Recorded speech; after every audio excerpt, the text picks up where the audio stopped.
Mendua ke. Kat setuju mendua ke? Jika Munyo salah harus bertanggungjawabban. Nya nak ka gentleman ni. Mang ku betul ilbam dia. Satu be.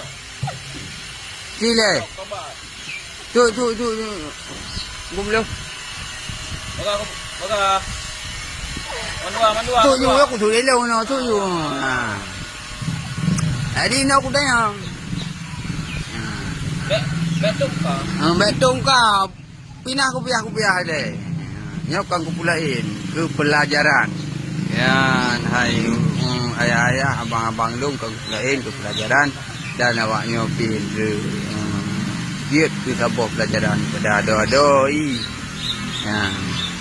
Jadi long kalan muno awaknya ko betak dua. Pu masalah awak ron betak dua. Amin. Ya main. Pajan ya main. Subuh. Ya main biasa menyohana yang main subuh ni dia apa buat?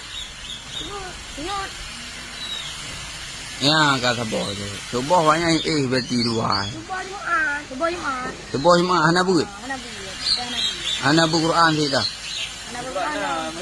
Quran nak mesti subuh tapi Allah nak lembut. Oh. Berarti awak dah ni nak buat Quran subuh malam subuh Jumaat man. Ni jauh berarti. Pat berarti. Nya jenis di.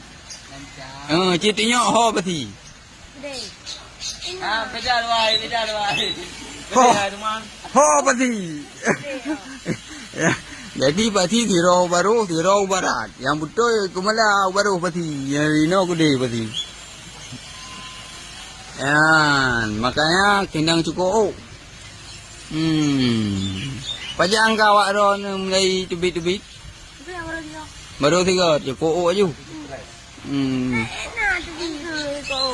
Man beraduran ke ban? Kau betul. Awak dah tubit? Kena hotel awak yang lebih anak kena. Kau pegah. Awak je nak di tubing ku. Menang kau pegah. Pi bukti mana saya bukti mandung jiko ah. Beg tu ah kena dia. Ha? Oh hanyut. Dia harus pegah. Pegah. Mah nak saling menjaga adanya punya datuk ro tu. Pegah hayu. Dia aku. Yang kelas 6 kelas 5 anak ini mana tu boh mun takat.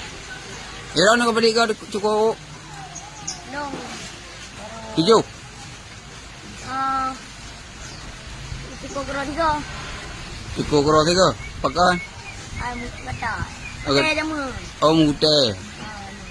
Rempak mute. Kau mute. Putih Katai. kru. Pokoknya kata boleh. Wah mana aku buluh mana berarti yo. Tinggal kata boleh. Era nak balik ke? Baru yang 3. Memang aku malah ganteng betak mana.